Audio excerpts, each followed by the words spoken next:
بسم اللہ الرحمن الرحیم. السلام علیکم ناظرین. آج ہمارے ساتھ اردو اور پنجابی کے نامور شاعر جناب غلام حسین ساجد صاحب موجود ہیں. ہماری خوش قسمتی ہے کہ سر نے اپنے بڑے مصروف اسکیجول سے ہمیں کچھ وقت عنایت کیا. غلام حسین ساجد صاحب کسی تعارف کے محتاج نہیں ہیں.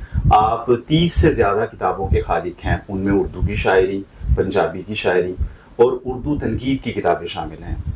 جناب غلام حسین ساجد صاحب کے ادبی کام کے اوپر بہت سے مقالے لکھے جا چکے ہیں، جن میں ایم اے کے مقالے بھی شامل ہیں، ایم ایس کے مقالے بھی شامل ہیں اور ایم فل کے بھی، اور ان پہ ڈگری بھی ایوارڈ کر دی جا چکی ہیں. تو ہماری خوش قسمتی ہے کہ جناب غلام حسین ساجد صاحب نے گفتگو کے لیے ہمیں کچھ وقت عنایت فرمایا ہے. سر السلام علیکم. الحمدللہ. سر آپ کا بہت شکریہ کہ آپ نے ہمیں اپنے مصروف شیڈول میں سے تھوڑا سا وقت دیا اور ہمیں موقع دیا کہ ہم آپ سے کچھ بات چیت کر سکیں اور آپ کے خیالات کو سن سکیں اور جان سکیں. سر میرا پہلا آپ سے سوال یہ ہے کہ آپ بطور استاد، ایک آپ کی پروفیشنل لائف جو ہے وہ ایک استاد کی حیثیت سے جانی جاتی ہے، لیکن آپ ایک بہت عمدہ لکھاری، بہت عمدہ اردو اور پنجابی کے شاعر، آپ کا اسلوب بڑا جدا گانا. تو میں پوچھنا یہ چاہتا ہوں کہ آپ کو کب پتہ چلا کہ آپ کے اندر ایک ادیب بھی بیٹھا ہے؟ شاید یہ بات تو مجھے بہت بچپن میں پتہ چل گئی تھی. صحیح. وجہ یہ تھی کہ جس قبیلے سے میرا تعلق ہے اس میں تعلیم کی روایت نہیں تھی. اچھا. مذہبی تعلیم تو ہوتی تھی لیکن جو فارمل ایجوکیشن ہے اس کی طرف دھیان نہیں تھا. صحیح. تو میری والدہ مجھے پڑھانا چاہتی تھیں اور جب میں نے پڑھنا شروع کیا تو اس میں ایک بڑی اچھی بات یہ ہوئی کہ مجھے اپنے والد صاحب کو جب وہ ناظرہ قرآن پڑھ رہے ہوتے تھے تو کہیں کہیں کسی حرف کی شناخت کے لیے، کیونکہ ان کو کچھ آنکھوں کا کچھ مسئلہ ہو رہا تھا، صحیح، تو ان سے جو ہے وہ مکالمہ کرنا پڑتا تھا. اچھا. تو حرفوں سے میں نے لفظ بنانے سیکھے. صحیح. اور لفظوں سے پھر جملے بنانے سیکھے. تو بہت ہی چھوٹی عمر میں میرا خیال ہے کہ میں کوئی 12-13 سال کا ہوں گا. اچھا. جب میں نے اپنی زندگی کا پہلا شعر کہا. اچھا. مجھے یہ تو معلوم نہیں تھا کہ وہ وزن میں ہے یا نہیں ہے. صحیح. بہت بعد میں جا کے مجھے اندازہ ہوا کہ وہ وزن میں تھا. تو اس طرح سے کہہ لیجئے کہ لکھنے پڑھنے سے جو میری نسبت ہے وہ غیر ارادی طور پر بنتی چلی گئی. صحیح. اور میں نے کوشش کر کے جو ہے اس طرف آنے کی جو ہے وہ ہوتا ہے نا، عام طور پہ لوگ کوشش کر کے آتے ہیں، تو میں نے ایسا نہیں کیا. تو یوں کہہ سکتے ہیں کہ ایک وہمی طور پر یا کہہ لیجئے کہ ایک بالکل بنیادی طور پر اللہ نے یہ صفت مجھ میں رکھی تھی. صحیح. اور پھر میں نے اس کا استعمال کیا.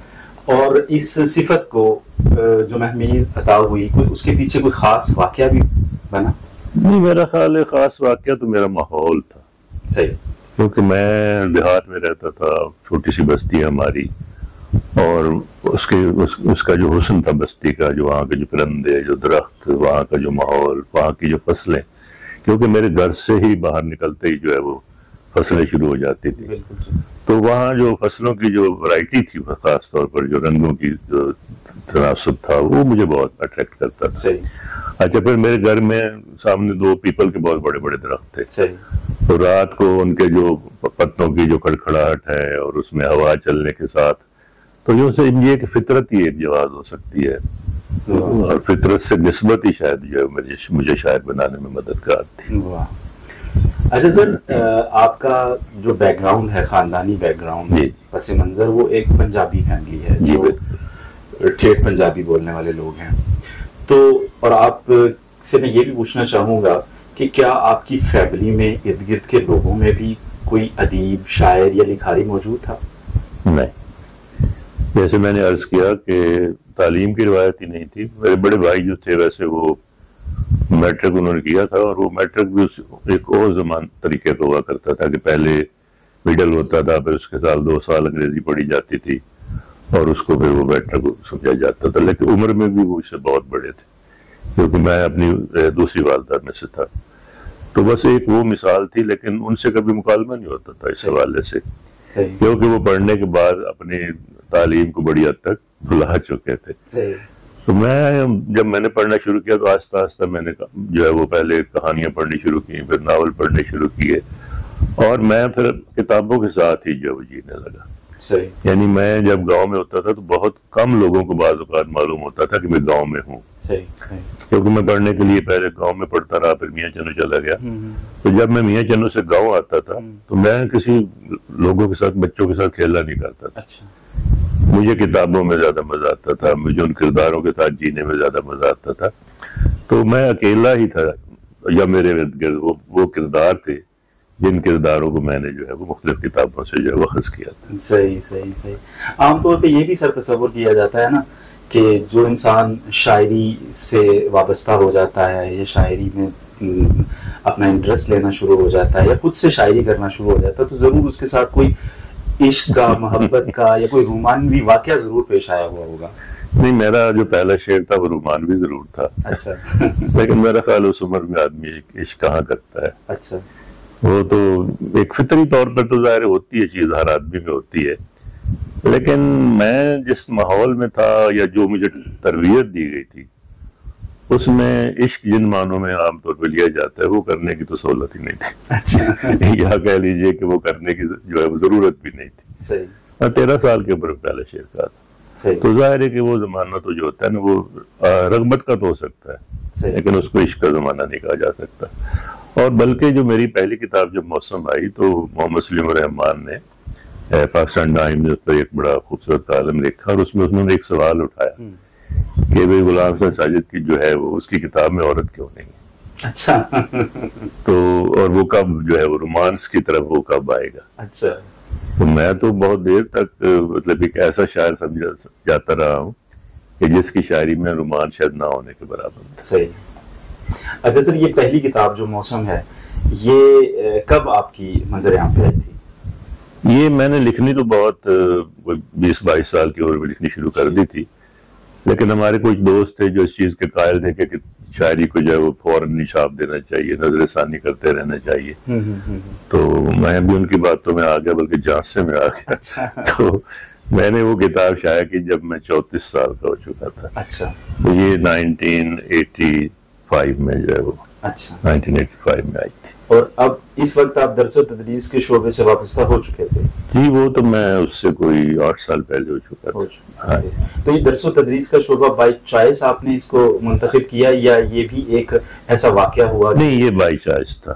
بائی چوائس اس لیے کہ جب میں نے اپنا تعلیم مکمل کی یعنی ایم اے جب کر لیا تو مجھے پہلی ملازمت جو تھی وہ اگرچہ عارضی تھی لیکن وہ یونیورسٹی میں ملی تھی.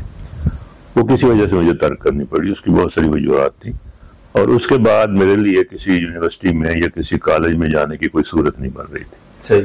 تو میں نے پروفیسرز کمیشن کے ذریعے جو ہے وہ UNDP کو جوائن کر لیا. صحیح. وہاں ایک مطلب کچھ پوسٹیں نکلے تھیں اور انہیں آپ ریسرچ آفیسر کہہ لیں، ویسے ریسرچ ایسوسیٹ کہلاتے تھے ہم لوگ. تو CRDC curriculum research and development centre ایک ادارہ ہے، تو ان کا ایک پروجیکٹ چل رہا تھا تو اس میں نے سروس کر لی. پھر مجھے لگا کہ میں دفتر کا آدمی نہیں ہوں، کیونکہ وہاں ظاہر فائلوں کا کام ہوتا تھا، بیٹھ کر جو ہے وہ کام کیا جاتا تھا. افسرانہ سہولیات تو سب بھی تھیں لیکن مجھے لگ رہا تھا کہ میں یہاں فٹ نہیں ہوں. تو میں نے دوبارہ کوئی مطلب 7 سال وہ سروس کرنے کے بعد دوبارہ پروفیسرز کمیشن میں گیا اور دوبارہ سلیکشن کروائی.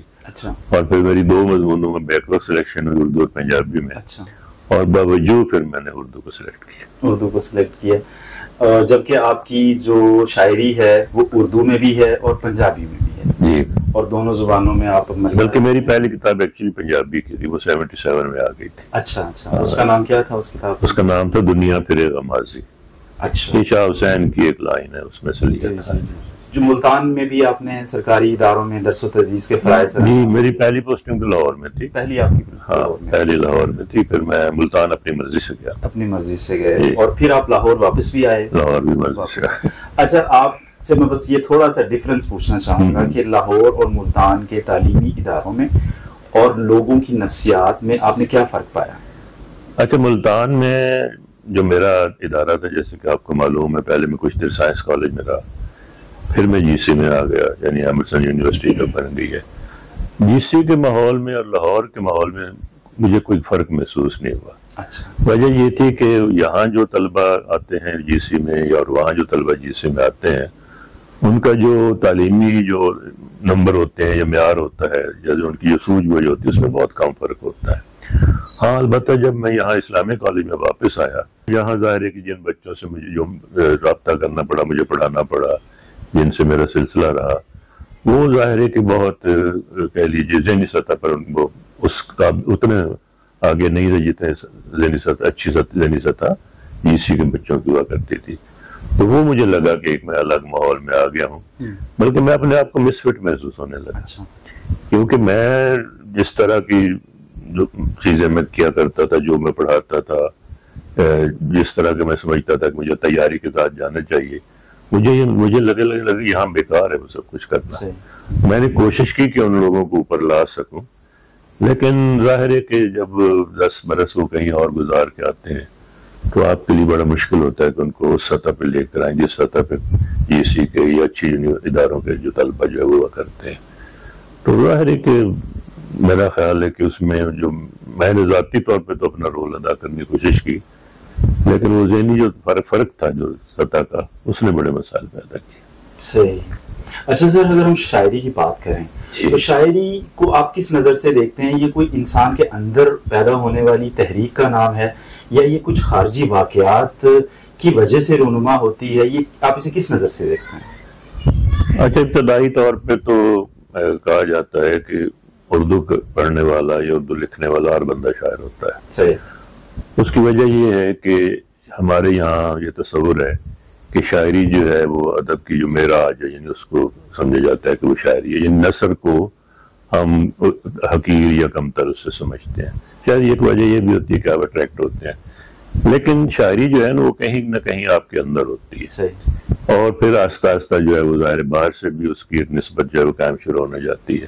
تو اگر باہر سے نسبت قائم نہیں ہوگی تو میرا خیال ہے آپ کی شاعری میں تنوع جو ہے وہ پیدا نہیں ہو سکتا. تو میں نے کہیں کہا تھا, لکھا بھی ہے کہ شاعری میرے خیال میں الفاظ کا جو رقص ہے, یعنی جب لفظ جو ہے وہ محسوس ہوتا ہے آپ کو کہ وہ جو ہے وہ آزاد ہو گئے ہیں اور ان کو جو ہے وہ آپ کسی دائرے میں کسی خاص رنگ میں لانا چاہتے ہیں, تو پھر آپ شعر کہتے ہیں. صحیح. تو یہ اس لحاظ سے مطلب نثر سے ظاہر ہے کہ ایک ڈفرینس ہے, اس کا فرق ہے. اور اگرچہ نثر, اچھی نثر لکھنا بھی آسان کام نہیں ہے, یعنی بہت مشکل کام ہے, لیکن اچھا شعر کہنا جو اس سے بھی مشکل کام ہے. بالکل. اور آپ نے بتایا کہ اچھا شعر کہنا ایک مشکل کام ہے, اچھی نثر لکھنا بھی ظاہر ہے ایک مشکل کام, بہت مشکل کام, جبکہ آپ کا جو جھکاؤ ہے وہ شعر کی طرف ہے جو مشکل ترین کام ہے. تو اس کی کوئی خاص وجہ نہیں؟ میرا جھکاؤ تو شعر کی طرف ضرور ہے, لیکن یہ کہ میرے نثر کا کام بھی کم نہیں ہے, کیونکہ اردو میں تنقید کی 3 کتابیں ہیں, اور اس کے علاوہ پنجابی میں جو ہے وہ میری 3 کتابیں نثر کی ہیں, یعنی 6 کتابیں تو نثر کی میں لکھ چکا ہوں, اور اگر اب جو شائع ہو رہی کتابیں وہ بھی زیادہ تر نثر کی ہیں. لیکن مسئلہ یہ ہے کہ شعر کہنا جو ہے نا وہ اس لیے نسبتاً اس کے مواقع زیادہ ہوتے ہیں کہ اس کے لیے آپ کو وقت کم چاہیے ہوتا ہے. یعنی بعض اوقات آپ کے اندر ایک کمپوزیشن بن رہی ہوتی ہے, اور وہ بعض اوقات بڑی عجیب صورت میں بنتی ہے. مثلا میں ایک واقعہ سنانا چاہوں گا کہ ایک مرتبہ میں اپنی امی کی کلاس کو پڑھا رہا تھا, اور پڑھاتے پڑھاتے ایک مصرع ہوا. اب میں پڑھا بھی رہا ہوں اور طلبہ کو یہ احساس بھی نہیں ہو رہا کہ میں دوہری ذہنی کیفیت سے گزر رہا ہوں. اچھا. اور جب میں نے اپنا 1 گھنٹے کا لیکچر مکمل کر لیا ان کو محسوس کرائے بغیر کہ میں کسی اور حالت میں بھی ہوں, تو میں نے اپنے کمرے میں جا کر وہ غزل لکھ لی. نثر میں یہ کام نہیں ہو سکتا, کیونکہ نثر کے لیے آپ کو ظاہر ہے کہ طویل نشست چاہیے ہوتی ہے. تو نثر کا کام زیادہ محنت کا کام ہے. شعر کا کام جو ہے وہ جیسے میں نے ابھی کہا کہ وہ آسان تو نہیں ہے, کیونکہ جب آپ اپنے آپ کو پہلے کی شاعری سے الگ کرنا چاہتے ہیں, اس طرح ان لوگوں سے الگ کرنا چاہتے ہیں جو کام ہو چکا ہے, اس کام سے الگ کرنا چاہتے ہیں, تو آپ کو وسیع مطالعے کی ضرورت بھی ہے, اور وسیع مطالعے کے ساتھ ساتھ وسیع فکری طور پر بھی آپ کو جو ہے وہ ایک وسعت کی ضرورت ہوتی ہے. آپ کو نظر آنا چاہیے نا کہ میں کیا کر سکتا ہوں, کیا امکانات ہیں. تو یہ اس لحاظ سے تو شاعری بھی آسان کام نہیں ہے. یعنی صرف لکھتے چلے جانا یا شعر کہتے چلے جانا وہ شاید آسان ہے, لیکن جب آپ یہ سمجھتے ہیں نا کہ مجھے دوسروں سے الگ ہونا ہے, اپنی پہچان بنانی, اپنا اسلوب بنانا ہے, تو پھر شاعری بھی اتنا ہی مشکل کام ہے جتنا نثر مشکل کام ہے. سر آپ نے یہ جو ایک بڑی امپورٹنٹ بات کی کہ دوسروں سے الگ ہونا ہے, دوسروں سے ممتاز رہ کے کام کرنا ہے, غالباً آپ کی اگر شاعری اور آپ کی تحریروں کو پڑھا جائے تو یہ چیز جا بجا نظر آتی ہے کہ آپ کی شاعری, آپ کی اردو جو نثر ہے وہ بہت ممتاز ہے اور جداگانہ ہے, اس کے مضامین بھی دوسری تمام نثر و شاعری سے جدا ہے. یہی وجہ ہے کہ آپ عام طور پہ مشاعروں میں اور عوامی جو مجالس قسم کے جو مشاعرے رونما ہوتے ہیں، وقوع پذیر ہوتے ہیں، ان میں آپ نظر نہیں آتے. تو ایک سوال میرا یہ ہے کہ جب بھی ہم اس طرح کی بات کرتے ہیں تو دو باتیں سامنے آ جاتی ہیں، خواص کی شاعری، عوام کی شاعری. تو آپ ان دونوں چیزوں کو کس نظر سے دیکھتے ہیں؟ نہیں، شاعری تو عوام کی روائی نہیں کرتی. اچھا. ہاں، وجہ یہ ہے کہ جو مشاعرے کی شاعری ہے اس میں اقبال نے ایک جگہ کہا بھی ہے کہ جو مشاعرہ ہے نا اس نے شاعری کو بہت نقصان پہنچایا ہے. شاعر کا تو بہت فائدہ کیا ہے لیکن شاعری کو نقصان پر. یہ حقیقت ہے کیونکہ جب آپ یہ سمجھتے ہیں نا کہ میں نے داد لینی ہے تو آپ لوگوں کی ذہنی سطح پر آ جاتے ہیں، اور جب آپ یہ سمجھتے ہیں کہ میں نے شعر کہنا ہے پھر لوگوں کو آپ کی ذہنی سطح پر آنا پڑتا ہے. اب میں نے یہ فیصلہ کیا کہ مجھے لوگوں کی ذہنی سطح پر نہیں رہنا، ٹھیک ہے نا. تو اس کے لیے یہ بائی چوائس ہے نا. آپ مشہور ہونا چاہتے ہیں، چلو مشہور تو خیر اہم شاعر بڑے شاعر بھی ہو جاتے ہیں، لیکن معاملہ یہ ہے کہ آپ مقبولیت ایک چاہتے ہیں. اب وہ مقبولیت آپ کو مل سکتی ہے جب آپ لوگوں کی سطح پر آئیں گے اور وہ بے اختیار آپ کو واہ کہنے پر مجبور ہو جائیں گے. اور جب ان کو فکر کرنی پڑے گی، ان کو مطالعہ کرنا پڑے گا، وہ آپ کی سطح پر آنا چاہیں گے. مثلا فرض کیجئے جی میں نے ایک کتاب لکھی اور اس کتاب کے لیے میں نے 2 برس مطالعہ کیا ہے، تو کوئی 2 برس جو ہے وہ مطالعہ کرے گا تو سطح پر آئے گا نا، اور وہ پڑھے گا بھی وہی چیزیں جو میں نے پڑھی ہیں، جو اس سے ملتی جلتی چیزیں پڑھے گا. تو اس لیے میں سمجھتا ہوں شاعری جو ہے نا اب پڑھنے کی چیز ہے، سنانے کی چیز نہیں. اس لیے میں مشاعروں میں کام جاتا ہوں کیونکہ آپ ایک سنجیدہ کام کر رہے ہیں. آپ نے ایک پورا ایک دائرہ بنایا، جیسے موسم ہے، موسموں کا ایک پورا دائرہ ہے اور ہر موسم میں سے دوسرے موسم کا اخبار پھوٹتا ہے. وہ ایک باقاعدہ فلسفیانہ کتاب. آپ اس فلسفے کو سمجھیں گے تو کتاب آپ کی سمجھ میں آئے گی نا. اب آپ کہیں کہ جناب اس کی ایک غزل جو ہے میں پڑھوں اور لوگ اس پہ بے اختیار واہ واہ کرنے چلے، ہو سکتا ہے کسی شعر پر مجھے واہ مل بھی جائے اور ملتی بھی ہے، لیکن وہ اس پورے فضا کو سمجھنے کے لیے، اس پوری کتاب کو سمجھنے کے لیے آپ کو اس دائرے میں داخل ہونا پڑے گا اور اس کو سمجھنا پڑے گا اور کتاب کی سطح پر آنا پڑے گا. تو میری یہ کوشش ہوتی ہے کہ میں ایسا کام کروں جو اپنی کتاب اپنی یعنی ایک وجود ہو اس کتاب کا اور وہ اپنے وجود میں مکمل ہو. جس طرح ایک آدمی ہوتا ہے نا کہ وہ ہر لحاظ سے مکمل ہوتا ہے، تو کتاب کو بھی میں سمجھتا ہوں کہ وہ ایک شخصیت اور اس کو مکمل ہونا ہے. اور پھر میں سمجھتا ہوں کہ ہر کتاب الگ ہے جیسے ہر آدمی الگ ہے. اب میں اسی کتاب کو بار بار لکھتا چلوں جیسے کہ عام طور پہ ہمارے دوست کرتے ہیں کہ وہ ساری زندگی اپنے آپ کو بدلنے کی کوشش نہیں کرتے. میں سمجھتا ہوں کہ شاعر کے لیے سب سے جو اہم کام ہے نا وہ اپنے کلٹ کو توڑنا.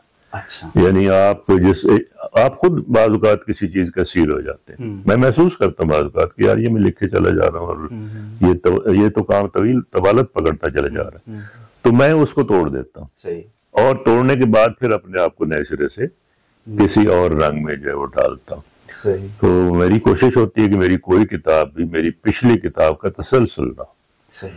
اور میری جو مجموعی شاعری ہے یا میں مجموعی طور پر جو مجھے اگر کسی نے بطور شاعر پہچاننا ہے تو میرے وہ الگ الگ رنگوں سے اس نے پہچاننا ہے. یعنی میرا کل جو ہے وہ میری شاعری ہے نا. جیسے کائنات ہے، کائنات ایک کل ہے نا، لیکن کتنے رنگوں میں بکھری ہوئی ہے. تو شاعر کی جو کائنات ہے وہ بھی رنگوں میں بکھری ہوئی ہونی چاہیے. میں اس آدمی کو بڑا شاعر نہیں سمجھتا جو اپنے آپ کو دہراتا چلا جاتا ہے اور بچپن سے جو کام شروع کیا اس کو اپنی عمر کے آخری لمحے تک. آپ امپروو ہوتے ہیں، ہر دن نیا دن ہے نا. تو اس نئے دن میں آپ کو اس نئے دن کی طرح نئے سرے سے طلوع ہونا ہے. بہت خوب سر، آپ نے بہت خوبصورت بات کی کہ آپ کو ہر دن ایک نئے سورج کی طرح طلوع ہونا چاہیے اور اپنے رنگ اور آہنگ اور اسلوب کو اس کو توڑتے اور جوڑتے رہنا چاہیے. یہ بہت خوبصورت بات ہے. تو سر مجھے یہ بتائیے کہ یہ جو عوامی طرز کی شاعری ہو رہی ہے، عوامی مطالبات کی شاعری ہو رہی ہے، جس کو مقبول عام شاعری کہا جا سکتا ہے یا جس کی عوامی حلقوں میں بہت زیادہ پذیرائی بھی ہوتی ہے، فیمس ہو جاتے ہیں وہ لوگ، کیا اس کو آپ تخلیق نہیں مانتے؟ نہیں، وہ تخلیق ہے لیکن تخلیق کی تو سطح ہوا کرتی ہے نا. اب آپ اگر ماضی میں پلٹ کر دیکھیں تو اپنے زمانے کے اس زمانے کے جو مقبول شاعر تھے، مثلا اختر شیرانی ہے. اختر شیرانی اتنے مقبول تھے کہ ایک دفعہ وہ رات کو کوئی 1 بجے کہیں سے آئے اور انہوں نے اسٹیشن سے تانگا لیا اور فلیمنگ روڈ پہ رہتے تھے. وہاں آ کر انہوں نے ایک معاوضہ دینا چاہا تانگے والے کو، تو اس نے کہا جی کیا کر رہے ہیں، کیا میں اختر شیرانی سے معاوضہ لوں گا. یعنی ایک عام تانگے والا بھی ان کو پہچانتا تھا. لیکن آج اختر شیرانی کہاں ہے؟ اسی طرح اور بہت سارے نام لیے جا سکتے ہیں، اگرچہ میں لینا نہیں چاہتا. مسئلہ یہ ہے کہ وہ فیم جو ہوتا ہے وہ فیم ہوتا ہے آپ کے ارد گرد کی دنیا میں پھیلا ہوا. جب وہ فضا بدلتی ہے، جب ماحول بدلتا ہے، تو وہ سارا کچھ ختم ہو جاتا ہے. جو کام ہے، مثلا آج ہم غالب کو کیوں پڑھتے ہیں؟ غالب اپنے زمانے میں تو لوگ کہتے تھے کہ جی ان کے اشعار میں معنی نہیں، وہ خود کہتے ہیں نہ صحیح میرے اشعار میں معنی نہ صحیح. یا کسی نے کہا تھا کہ جی ان کا جو لکھا ہوا ہے یہ خود سمجھتے ہیں، یہ خود پڑھتے ہیں. تو معاملہ یہ ہے کہ آج 150 سال بعد ہم غالب کو جو ہے وہ اتنا بڑا شاعر قرار دیتے ہیں. تو مسئلہ یہ ہے کہ آپ کو آنے والا جو زمانہ ہے اس کے ساتھ آپ کی نسبت ہونی چاہیے، اور وہ نسبت فکر کے بغیر کام نہیں ہوتی. اور جب فکر آئے گی شاعری میں تو پھر شاعری جو ہے اس کی سطح جو ہے وہ ویسی ہوگی جو آپ کے ارد گرد کی دنیا میں بہت کم. میں اگر سمجھتا ہوں کہ اگر ایک بھی آدمی ایسا ہے جو میرے شعر کو سمجھتا تو میرے لیے کافی ہے.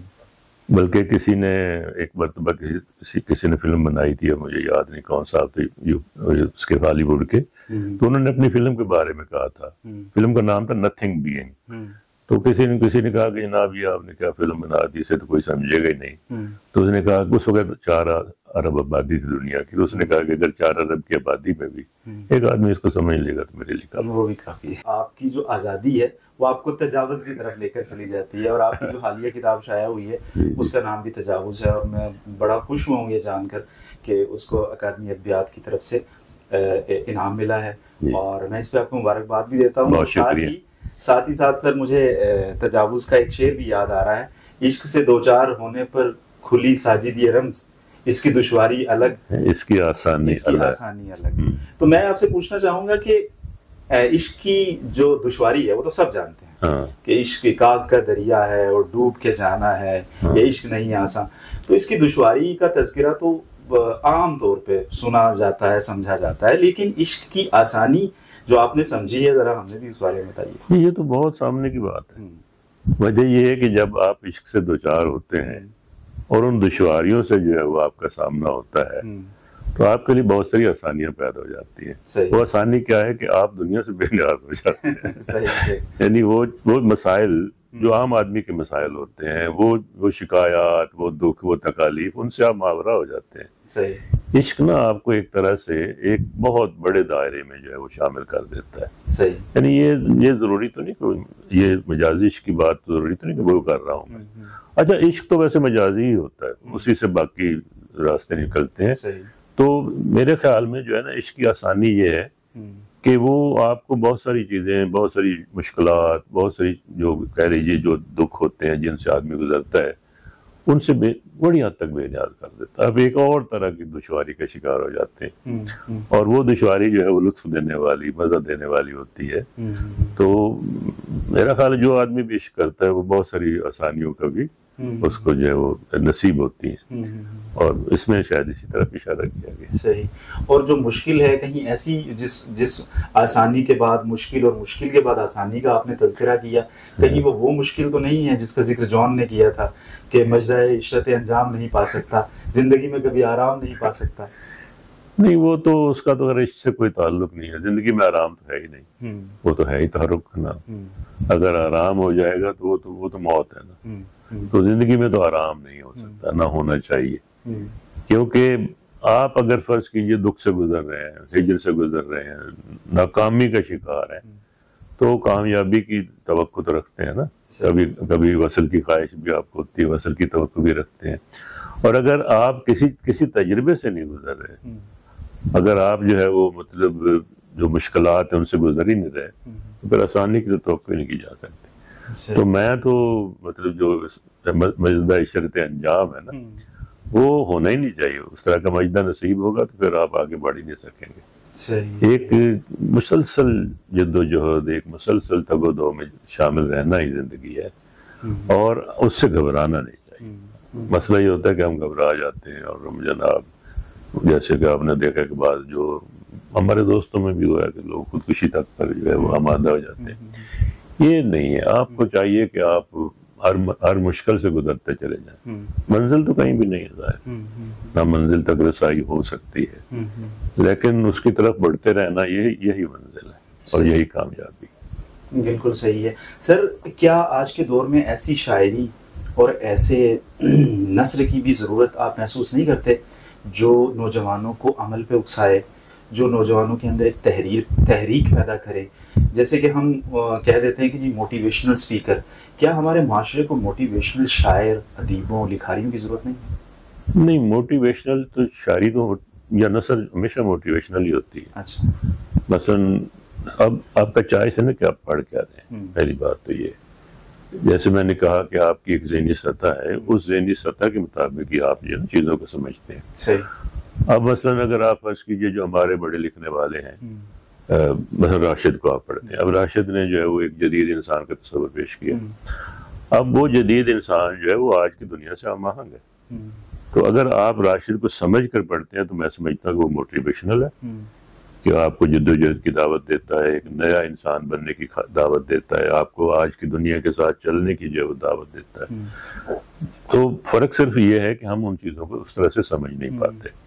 اور جیسے کہ آپ کو معلوم ہے کہ ادب جو ہے وہ براہ راست جو اظہار اس میں کم ہوتا ہے, اور اس کا جو انڈائریکٹ اظہار ہے وہ کہیں نہ کہیں تعمیر کا ہی سلسلہ جو وہ آغاز ہو رہا ہوتا ہے. ادب تقریب کی طرف نہیں لے کے جاتا, آپ کو ایک بہتر انسان بنانے کی کوشش کر رہا ہوتا ہے. فرق صرف یہ کہ آپ اس کو سمجھ پاتے ہیں یا نہیں پاتے.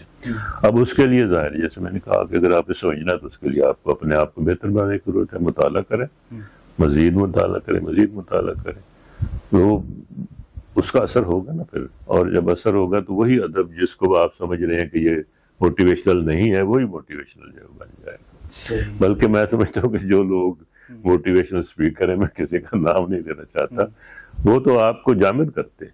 اچھا, اس لیے جامد کرتے ہیں کہ وہ ایک آپ کو ایسا خواب دکھا دیتے ہیں جس خواب کو شاید وہ تو پا چکے ہیں, آپ کے لیے پانا وہ خواب ہی رہتا ہے. جبکہ ادب آپ کو ایسا خواب دکھاتا ہے جس کو پانا ممکن ہوتا ہے, کیونکہ آپ اس خواب تک اپنی محنت اور اپنے تحرک سے پہنچتے ہیں. لیکن سر پوری دنیا کے اندر میں آپ سے ایک سوال پوچھنا چاہوں گا کہ موٹیویشنل اسپیکنگ یا پبلک اسپیکنگ یا لوگوں کو تحریک پہ آمادہ کرنے کی گفتگو, یہ ایک انڈسٹری بن چکی ہوئی ہے. اسی لیے کس نظر سے دیکھتے ہیں؟ انڈسٹری ہے, بالکل انڈسٹری ہے. یہ کام ہے. جیسے کہ مطلب ایک آدمی, جیسے کہ منٹا نے کہا تھا کہ میرا جو کردار ہے اسے آپ ٹائپسٹ سمجھ لیں. صحیح. یعنی ایک طوائف کے بارے میں کہتے ہیں کہ وہ ٹائپ کرتی ہے بیچاری, وہ ٹائپسٹ ہے. حالانکہ وہ ٹائپسٹ تو نہیں ہے نا, ایک اس کا کام ہے نا, وہ کام اس کو آتا ہے, وہ کام وہ کرتی ہے. تو موٹیویشنل اسپیکر بھی اپنا کام کر رہے ہیں.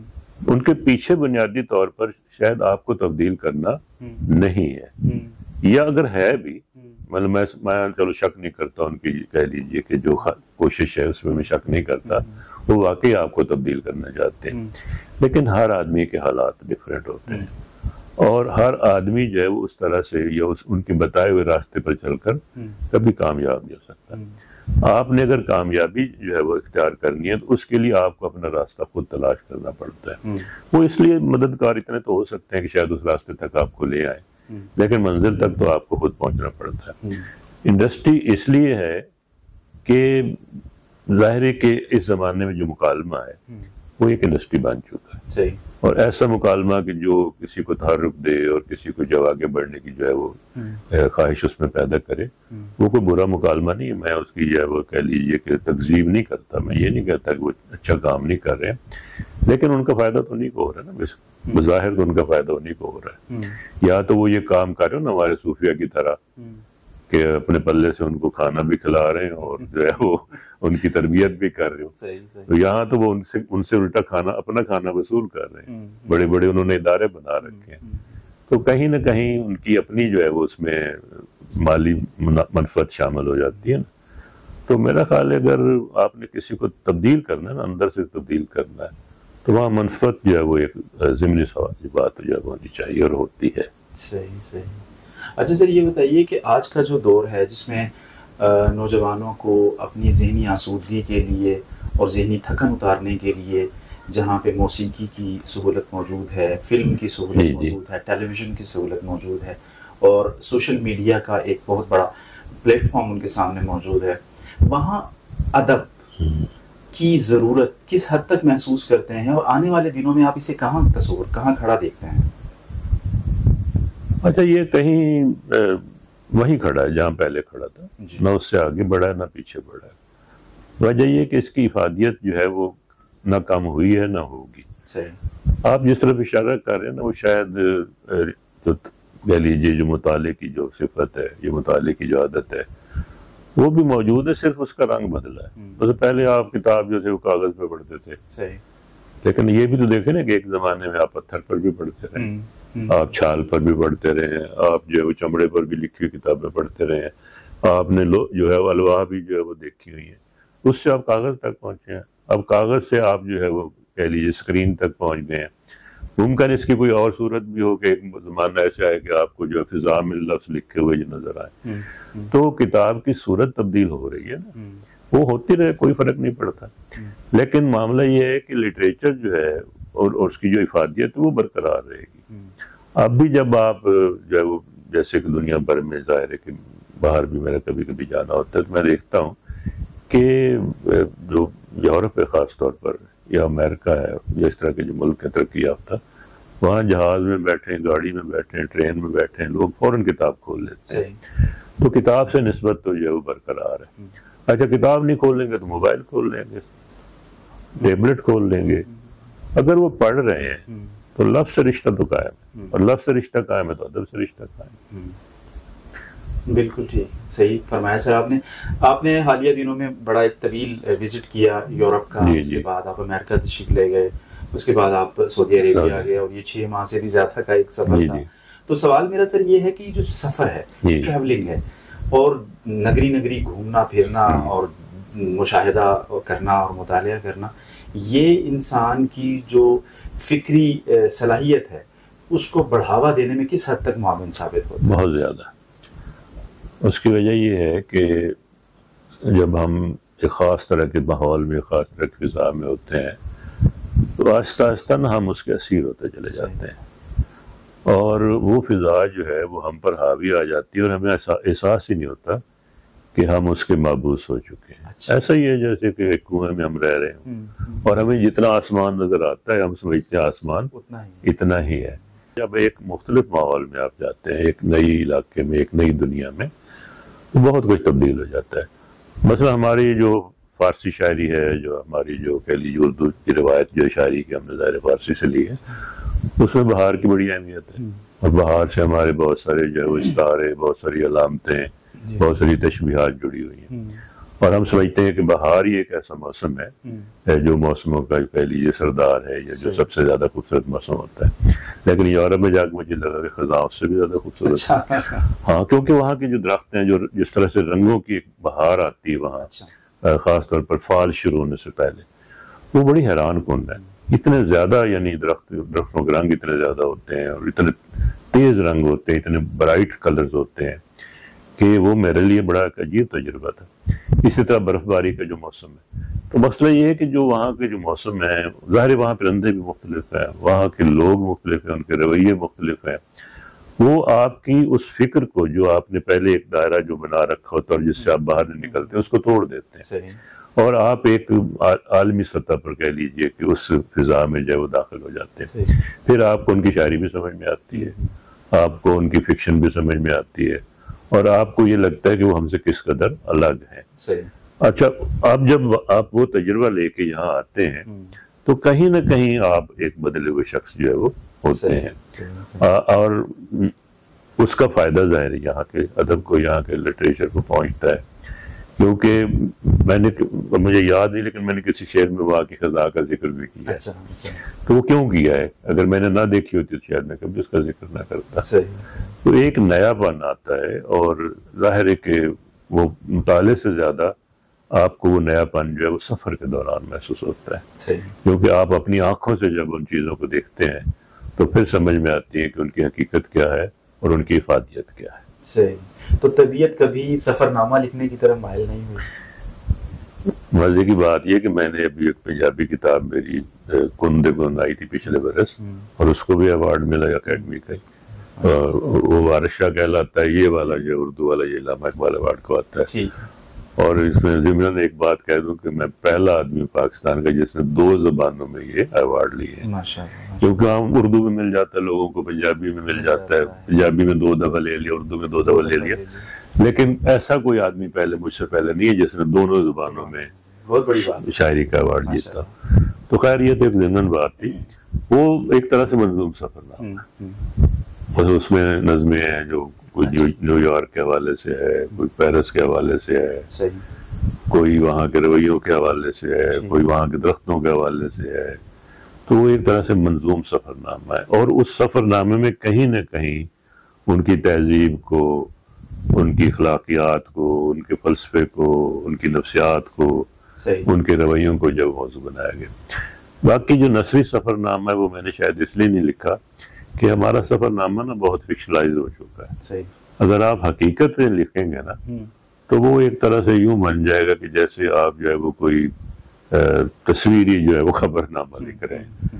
تو فکشن میں اس میں ڈالنا نہیں چاہتا، اس کے لیے ہمارے دوست موجود ہیں اور وہ اپنا کام کر رہے ہیں۔ بالکل، آپ نے اپنے دوستوں کا تذکرہ کیا، تو سر میں آپ سے یہ بھی پوچھنا چاہوں گا، فی زمانہ تخلیق کاروں میں، شاعروں ادیبوں میں آپ کن رفقا کو اپنا ادبی ہم سفر سمجھتے ہیں؟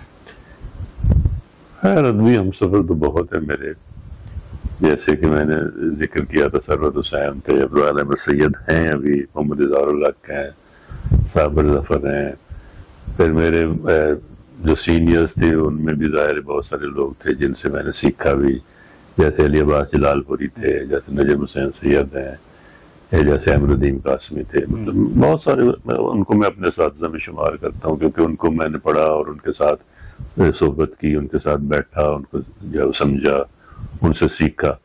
اور بعد کے لوگوں میں بھی ظاہر بہت سارے لوگ ہیں جن سے میں جو سیکھتا رہتا ہوں۔ آج کل جو میرے بہت قریب لوگ ہیں وہ نوید صادق ہیں، جواز جعفری ہیں، اور جناب شاہین عباس ہیں، اور بھی بہت سے کراچی میں کچھ میرے دوست ہیں جیسے کاشف حسین غائر ہیں، یا فہیم شناس کاظمی ہیں، اور افضال احمد سید بھی وہاں ہوتے ہیں۔ تو بہت سارے دوست ہیں، مطلب ایک میرا وسیع حلقہ، میری کہہ لیجیے خوش قسمتی کہی ہے کہ میں نے کوئی تعصب نہیں پالا، اور تعصب نہ پالنے کا فائدہ یہ ہے کہ میرا جو حلقہ احباب ہے وہ بہت وسیع ہے۔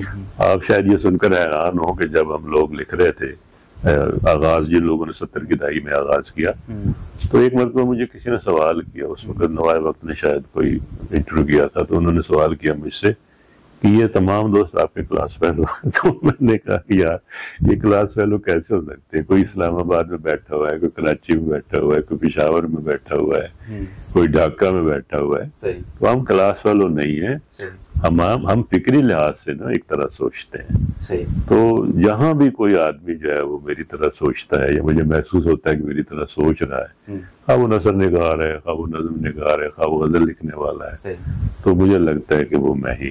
واہ! اور آپ نے ایک بڑا شاندار جملہ ایک بار فرمایا تھا کہ احمد ندیم قاسمی نے کہا تھا کہ غلام حسین ساجد وہ شخص ہیں جو سب سے زیادہ چھپتے ہیں اور سب سے زیادہ چھپتے ہیں، تو اس کی ذرا تشریح فرمائیے۔ اس میں یہ تھا کہ میں بہت نوجوانی میں نا اچھے پرچوں میں چھپنا شروع ہو گیا تھا، یعنی فنون تک پہنچنے سے پہلے میں نیا دور میں اور آک میں، سیپ میں چھپ چکا تھا، اور یہ اس زمانے کے ظاہر بہت اچھے پرچے تھے، پھر انڈیا کے کچھ پرچوں میں چھپ چکا تھا۔ تو قاسمی صاحب تک جب میں پہنچا تو میں اچھا میں لکھتا بھی زیادہ تھا نسبتاً، اب بھی ظاہر ہے کہ میری اردو کی 14 کتابیں ہیں، 10-12 کتابیں پنجابی شاعری کی ہیں، تو میں ایک زود گو تھا، تو میں قاسمی صاحب کو کبھی 4 غزلیں دیتا تھا، کبھی 6، اور وہ مانگتے تھے، یعنی وہ کہتے تھے کہ اتنی غزلیں دے دو، پسند کرتے تھے میرے کام کو۔ تو اس کے علاوہ انڈیا میں بھی چھپتا تھا بہت زیادہ، تو وہ دیکھتے رہتے تھے، لیکن مجھے شوق نہیں تھا مشاعروں میں جانے کا، مجھے شوق نہیں تھا اپنے آپ کو یہ بتانے کا کہ جی میں غلام حسین ساجد ہوں۔ لوگ ہوتے ہیں نا تعارف کراتے ہیں، فوراً کہتے ہیں جی میں یہ ہوں، تو میں آگے بڑھ کر نا ایک بہت شرمیلا شاعر تھا، یوں کہہ لیجیے۔ تو انہوں نے ایک دفعہ پھر کہا کہ بھی یہ سب سے زیادہ چھپتے ہیں اور سب سے زیادہ چھپتے ہیں، اور میں واقعی چھپا کرتا تھا، یعنی مجھے شعر میں عجیب، مجھے میرے دوست حیران ہوتے ہیں کہ تم کیسے شاعر تم شعر نہیں سناتے.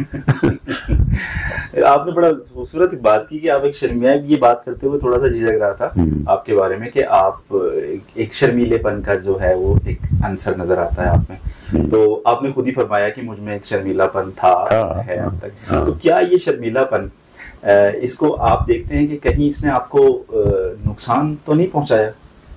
نہیں، نقصان اس لیے نہیں پہنچایا کہ جو کام میں نے کیا جی اس کام کے کرنے میں نے کوئی شرم نہیں کی. اچھا صحیح، ٹھیک ہے نا. اگر مثلا مجھے جو شعر کہنا تھا اور جو میں نے کہا اس میں نے شرم نہیں کی. شرم تو شرمیلا پن یہ ہے کہ میں تہذیبی طور پر شاید ملنے جلنے میں شرمیلا تھا، اپنے آپ کو آگے بڑھا کر بتانے میں شرمیلا تھا. بعض لوگ ہوتے ہیں نا اپنے آپ کو انسرٹ کرتے ہیں، اس کام میں شرمیلا ضرور تھا. اور میں شاید اس لیے بھی شرمیلا تھا، میں جس ماحول سے تھا نا وہاں اپنے آپ کو بڑا کر کے دکھانے کی شاید خواہش ہی نہیں تھی. میرے والد صاحب جو تھے انہوں نے مجھے تربیت دی، وہ یہ تھا کہ اپنے آپ کو نا مطلب چھوٹا جانو لوگوں سے، یہ سمجھو کہ ہر آدمی تم سے بڑا ہے. اور میں شاید یہی سمجھتا بھی رہا اور میں اب بھی سمجھتا ہوں. اب بھی میں نے کبھی کسی سے نہیں کہا کہ جی میں اتنا عظیم لکھنے والا ہوں یا میں اتنا بڑا شاعر ہوں جب میں نے یہ ایوارڈ لے لیے. ٹھیک ہے، میرے کام کی جو ہے بڑی تحسین بھی ہوئی ہے، مطلب ایک فالوورز کا ایک حلقہ بھی ہے، لیکن مجھے اب بھی دوسروں کے فالوور ہونے میں کوئی شرم محسوس نہیں ہوتی.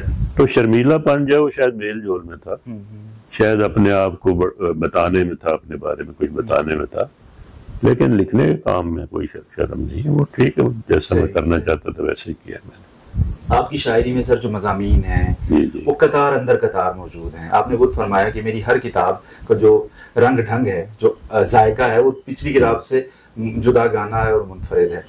اس سارے سینیریو کو دیکھتے ہوئے، ان سارے حالات کو دیکھتے ہوئے اگر میں آپ سے یہ پوچھوں کہ آپ کی شاعری کا بنیادی مسئلہ اور بنیادی موضوع کیا ہے تو آپ کیا فرمائیں گے؟ میری شاعری کا جو بنیادی مسئلہ ہے وہ تہذیبی تبدیلی ہے. یعنی میں دیکھتا یہ ہوں کہ کیا کچھ میرے ارد گرد بدل رہا ہے اور اس کو میں کس طرح سے سمجھ سکتا ہوں. یعنی میں جیسے میں نے عرض کیا نا کہ بنیادی طور پر میں طالب علم ہوں اور میری جو لکھنے والے سے بھی بڑی حیثیت جو وہ قاری کی ہے. تو میں سمجھتا رہتا ہوں، میرا لکھنا بھی ایک طرح سے نا میری جو تربیت ہے یا جو میرا جو قاری ہونا ہے اس کا حصہ ہے. تو میں سمجھتا ہوں کوئی کوئی چیز میری سمجھ میں آتی ہے تو میں اس کو دوسروں تک پہنچانے کی جو کوشش کرتا ہوں کہ شاید وہ بھی اس میں میرے جو ہے وہ ہم سفر بن سکیں. تو اس لیے میری کتاب شاید مختلف بھی اس لیے ہوتی ہے کہ زندگی ظاہر ہے کہ ٹکڑوں میں بٹی ہوئی ہے، مختلف رنگوں میں بکھری ہوئی ہے. تو ایک ٹکڑا یا ایک رنگ میری سمجھ میں آ جاتا ہے، اس میں کسی کتاب میں ڈال دیتا ہوں، پھر ایک اور ٹکڑے کو سمجھنے میں لگ جاتا ہوں. تو میں یوں سمجھے کہ میں ایک شاعری سے زندگی کا ایک موزائیک بنانے کی کوشش ہے وہ کر رہا ہوں. اور کیونکہ وہ جس طرح رلی نہیں ہوتی اس میں سندھ میں، تو وہ مختلف جوڑ میں لگاتا چلا جا رہا ہوں. ممکن ہے کسی دن رلی بنانے میں کامیاب بھی ہو جاؤں. بالکل، بہت خوبصورت انداز میں آپ نے اس کو ایلیبریٹ کیا. سر میں آپ سے سر یہ بھی پوچھنا چاہوں گا کہ سوشل میڈیا کا دور ہے، ایک ایسا ریولیوشنری دور آ گیا ہے، انقلابی دور، کہ اس میں معلومات کی ایک اتنی فراوانی ہے کہ اس میں سے صحیح چیز کو نکالنا اور اس کو پرکھنا یہ ایک دشوار ترین کام بن گیا ہے. تو ظاہر ہے شاعری اور تحریر اور نثر ان کے اوپر بھی اور لکھنے والوں پر بھی یہ حالات جو ہے وہ اثر انداز ہوئے ہیں. تو سوشل میڈیا کے آنے سے اور اس ریولیوشنری دور کے آغاز سے کے بعد آپ کیا دیکھتے ہیں کہ لکھنے والوں پر اور نثر نگار، شاعر، ادیب، مصنف ان کے اوپر اس کا مثبت اثر ہوا ہے یا منفی اثر پڑا ہے؟ دیکھیے جی، اگر تو آپ تخلیقی آدمی ہیں اور ظاہر ہے کہ ایک لکھنے والا جو ہے وہ تخلیقی ہوا کرتا ہے، اب اس تخلیقیت کی سطح مختلف ہو سکتی ہے ظاہر. تو اگر آپ ایک تخلیقی آدمی ہیں تو پھر تو اس کا اثر مثبت ہی ہے. صحیح. اس لیے مثبت ہے کہ یہ آپ کی اس تخلیقیت کو بڑھاوا دیتی ہے. یہ مطلب وہ طاقت بن جاتی ہے، جیسے مثلا ہوا ہے نا، وہ چیزوں کو اڑا کے لے جاتی ہے.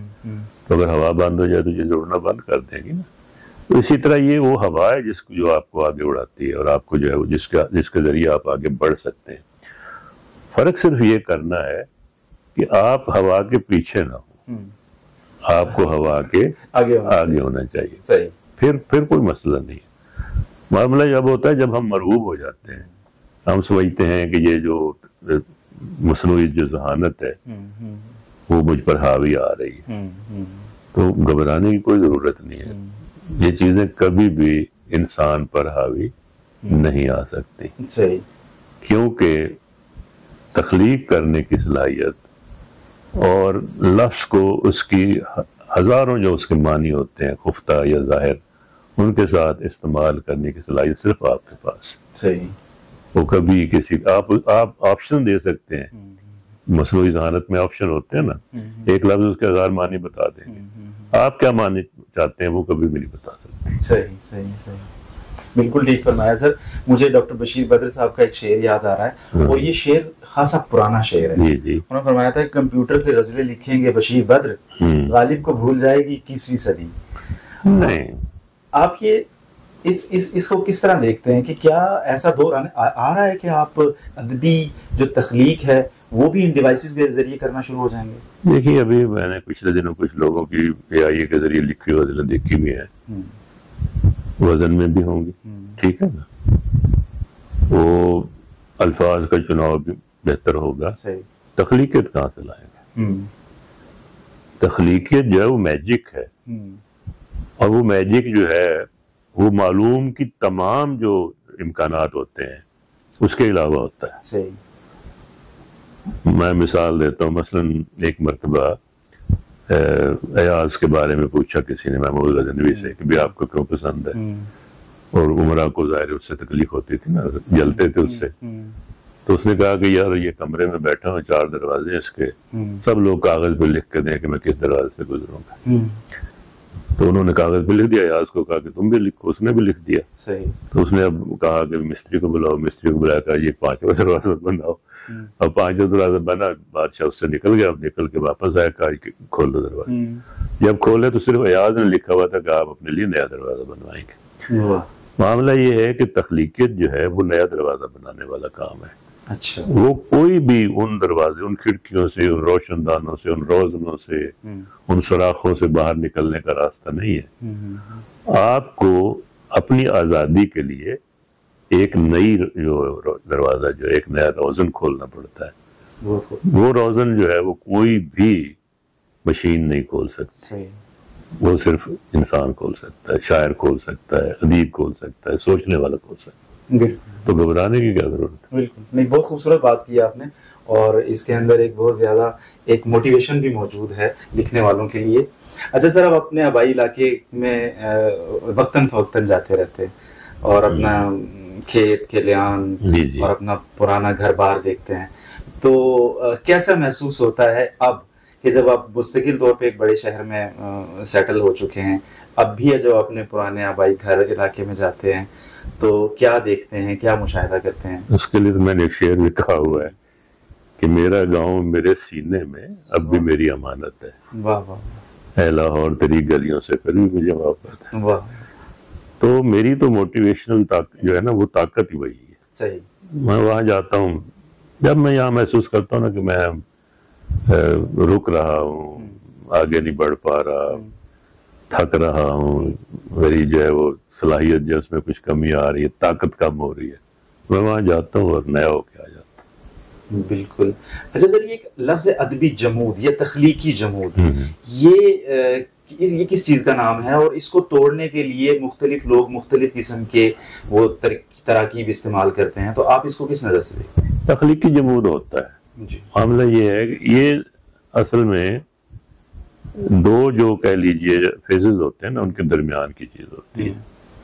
یعنی یہ تخلیقی جمود کوئی بری چیز نہیں ہے. ٹھیک. یہ آپ ایک فیز سے گزرتے ہیں اور دوسرے میں داخل ہوتے ہیں، درمیان میں تخلیقی جمود ہے. ٹھیک ہے. وہ جمود جو ہے وہ لمبا بھی ہوتا ہے، مختصر بھی ہو سکتا ہے. صحیح. اس کو توڑنے کا ایک ہی طریقہ ہے کہ آپ لکھنا بند کر دیں اور پڑھنا شروع کر دیں. اچھا. یہ میرا ذاتی تجربہ. آپ پڑھتے چلے جائیں گے اور اس میں سے اچانک ایک شعاع پھوٹے گی، روشنی کی کرن پھوٹے گی اور جمود ٹوٹ جائے گا. بہت بہت خوب، بہت عمدہ بات کی سر. نئے لکھنے والوں کے لیے لکھاریوں کے لیے، شاعروں کے لیے، نوجوانوں کے لیے کیا پیغام دینا چاہیں؟ پڑھیا کرو بھائی، یک نکاتی ایجنڈا، پڑھا کریں. قاری ہونا لکھنے سے جو ہے وہ زیادہ اہم ہے، کیونکہ آپ کو اچھا لکھنے والا ملے گا، اچھا قاری نہیں ملے گا. صحیح. تو اس وقت جو ضرورت ہے وہ اچھے قاری پیدا کرنے چاہیے. آپ پڑھیں، اور جتنا پڑھتے چلے جائیں گے آپ اتنا ہی ادب کو بھی سمجھ سکیں گے اور اپنے ارد گرد کی دنیا کو بھی سمجھ سکیں گے. تو پڑھنا بہت ضروری ہے، پڑھنا چاہیے. اور اچھا اس کا فائدہ یہ ہے کہ بہت ساری چیزیں جو ہے وہ آپ پر واضح ہو جاتی ہیں.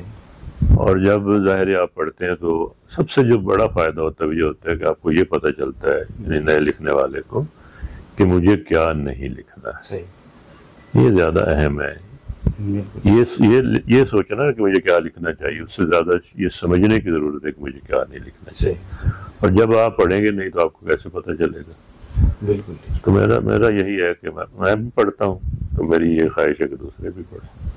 سر آپ کا بہت بہت شکریہ. آپ نے بہت ہی شاندار گفتگو فرمائی، وہ میرے لیے بھی اور ہمارے ناظرین کے لیے بھی. اس کے اندر ڈھیر سارا علم بھی موجود ہے اور اس میں موٹیویشن بھی موجود ہے. تو میں آپ کا بارے دیگر دست بستہ شکر گزار ہوں کہ آپ نے اپنے بڑے ہی مصروف شیڈیول سے ہمارے لیے کچھ وقت نکالا. آپ کا سر بہت بہت شکریہ. بہت شکریہ. آپ تشریف لائے، آپ میرے ساتھ بیٹھے، باتیں ہوئیں، اپنے علاقے کے ایک دوست کو دیکھا، اس سے زیادہ میرے لیے خوشی کی بات کیا ہو سکتی. بالکل. بہت شکریہ. دوستو آج ہم نے بہت شاندار اور ایک قیمتی انسان کے ساتھ گفتگو کی، جناب غلام حسین ساجد صاحب کے ساتھ. اور یہ گفتگو اتنی شاندار تھی کہ میں دل سے اتنا خوش ہو رہا ہوں کہ بہت ساری ایسی چیزیں مجھے سننے سمجھنے کا موقع ملا جو شاید میں نے زندگی میں پہلے کبھی نہیں سنی تھی. اور اتنے بڑے آدمی جن کا وجود ہمارے لیے کسی نعمت سے کم نہیں ہے، بے شمار کتابوں کے خالق ہیں اور بہت ہی شاندار تخلیق کار ہیں. میں ان کی درازی عمر کے لیے اللہ تعالیٰ کی بارگاہ میں دعا گو ہوں اور آپ سے اجازت چاہتا ہوں. اللہ حافظ.